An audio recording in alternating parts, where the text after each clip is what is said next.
Hello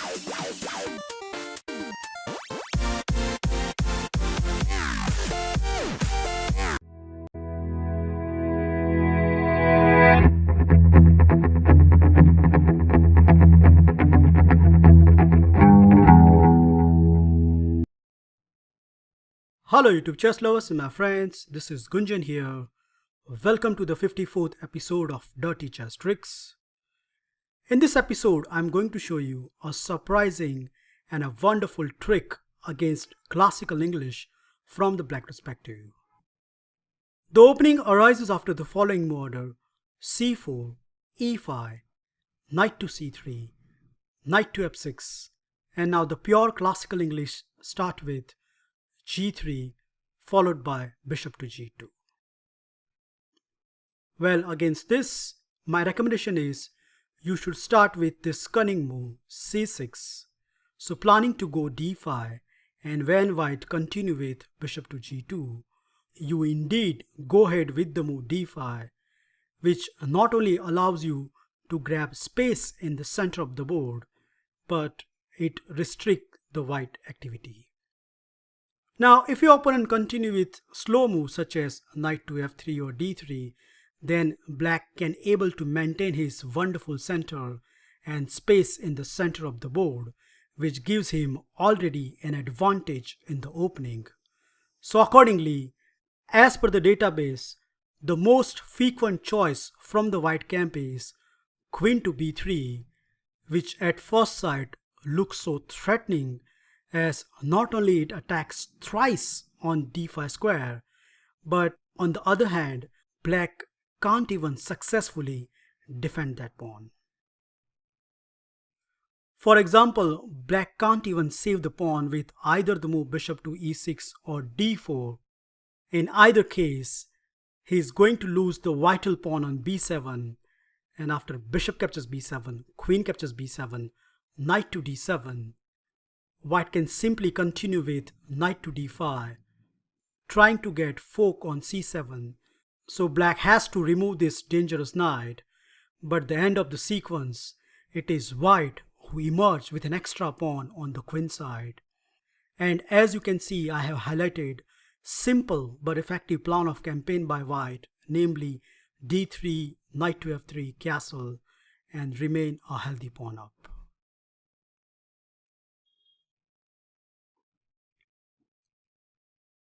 So does it mean that black has done an opening disaster? Well, of course not. In fact, black has set up a tricky platform starting with knight to c6, sacrificing the most important center pawn, and the real fun begins when white accepts it. Now, white can become coward and decline this with the move d3, but in this case, black can simply consolidate his center with bishop to e6. And now indeed, queen to b7 is a disaster zone for the white camp, as after knight to b4, we are threatening a fork. And when white get out of it, let's say king to f1, we have this sneaky move a6, which has a significant idea, namely trapping the queen.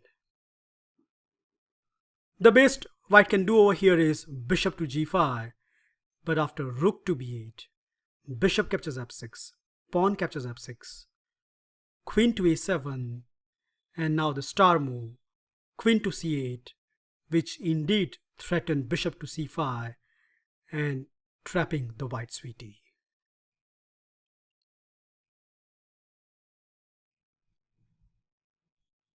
So that means white cannot play any passive moves such as d3 in this position. The second option, bishop captures d5, is also a very bad choice by the white camp, and the simple refutation goes as follows: knight to d4, attacking the queen as well as bishop, and it looks like white has the only saving resource, namely bishop captures f7. But even after this, black can calmly play this winning move, king to e7. And now you can see the danger in the white position. White queen has been attacked, and the only way to support this bishop is go to the c4 square. But I'm afraid that is not going to be enough, as black has this lethal reply, bishop to f5, not only threatening knight to c2, but rook to c8 is coming up in a mix, and all in all, white is going to lose a piece within the opening stage.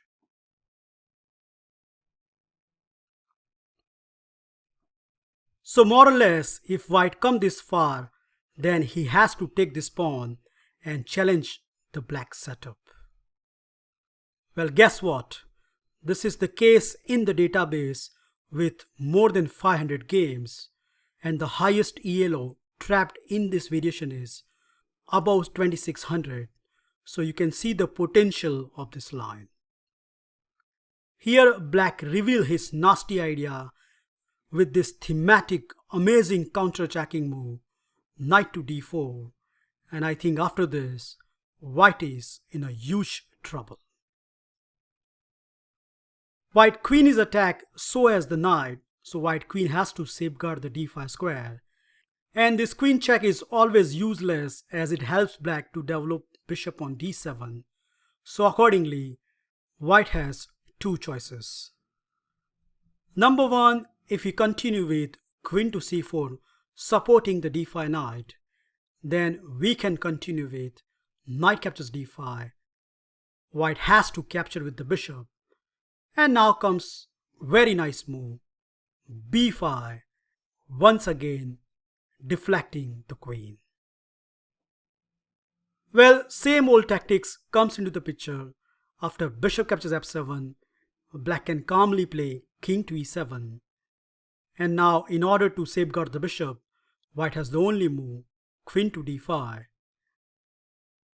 But after this, by force, black is winning with the following forcing variation, knight to c2 check, king to d1, knight captures a1. Okay, white can also grab our rook in the corner, but the end of the case, when we grab the bishop, it is only black who has come out with an extra piece.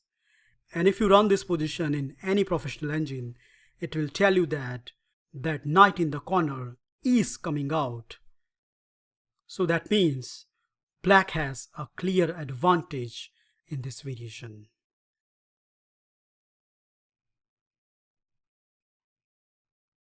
Okay, white response is force here. White has to capture this knight. And after that, my recommendation is you should continue with queen captures f6, which raised the question to the white queen, which spot you are going to choose, queen to d1 or queen to d3. Against both of this move, we are going to see some amazing line from the black camp. So let's see each by turn. The first move I want to consider is queen to d3, which is the second most popular choice. White queen is safeguarding the c2 square, and his idea is if you continue with bishop to f5, then bishop to e4 is a very nice reply. Now against queen to d3, my suggestion is you should continue with bishop to d7, which has some nasty ideas, namely bishop to b5 as well as rook to c8, and there are plenty of chance where white can go wrong and the game can be finished very quickly.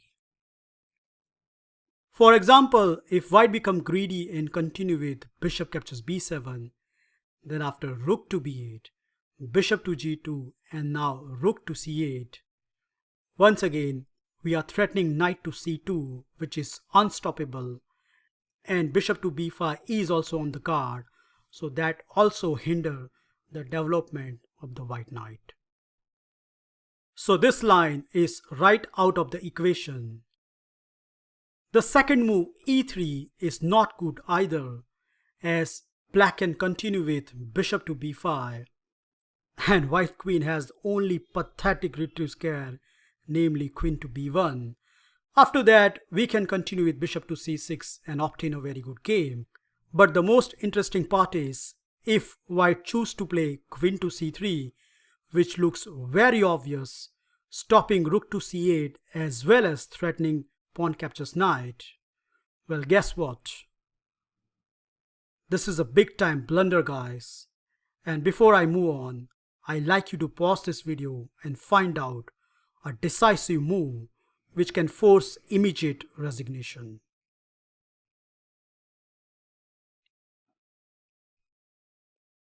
Well, I hope you find this winning blow. Boom! So that queen is trapped right there. And the big point is, if white capture this bishop, then after knight to c2, we are getting the queen in a style.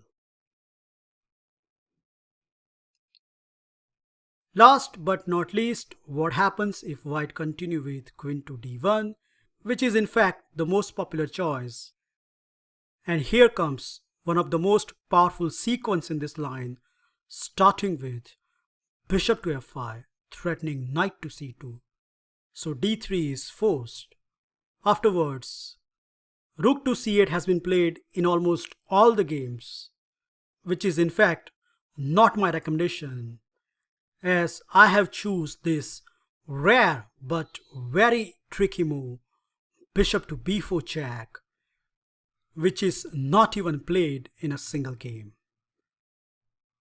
If white continue with king to f1, then black can simply castle on the king side, and the resulting position is quite good for the black camp, and I have attached a sample line in the PGN. But who will play king f1 when he can continue with bishop to d2, which I bet white can play instantly as it covered all the threat. But guess what? Nope, you are not out of the trouble, as after bishop captures d2, queen captures d2, rook to c8, threatening knight to c2 as well as rook to c2. So white response is force. White has to play rook to c1. And after the rook exchange, white is more than happy as he is out of the trouble with a healthy pawn up. So what can be the more natural than this? And yes, indeed, at first sight, this position looks quite good for the white camp, except after black's next reply, castle on the king side, white can more or less resign the game on the spot. Why? Well, the simple answer is, black is threatening the move rook to c8 and then penetration on c2 square, which is now completely unavoidable. If bishop captures b7, then queen to b6 is a very strong reply. And again, as per the engine, the best reply is knight to f3, but even after this, white is not out of the wood, as rook to c8 will happen on the board. And once the queen goes to anywhere, let's say most accurate move is queen to d1, we have this lethal check, which not only misplaces the white king, but on the top of everything, the sting in the tail, e4, and white position is completely busted. He has to take it, and after that, yup, we are going to continue with bishop captures e4, and no matter whatever white plays, he had a completely lost position. Now just to illustrate how quickly white position can fall apart, I have reached this position against a 2200 rated opponent, and at this point he continued with the obvious move b3, safeguarding the b2 pawn. But my answer will be the same if he had played any other moves. Rook to d8, attacking the queen. Queen has the only square left, queen to c1, and now can you see the deciding blow? Yup, it's a lovely deflection, queen to b2, and my opponent resigned. In the view of queen captures b2, rook check, knight to e1, and rook to e1, delivered the knockout punch. That's it guys, I hope you enjoy and learn this Amazing tricky line against English opening. Remember at this point, continue with knight to c6. Allow your opponent to capture on d5 and then shock him with this decisive move, knight to d4. And no matter however white wriggles, he get a completely losing position. Well, thank you for watching this video. Feel free to like, subscribe and comment. And I'll meet you in my next episode very soon. Bye and take care.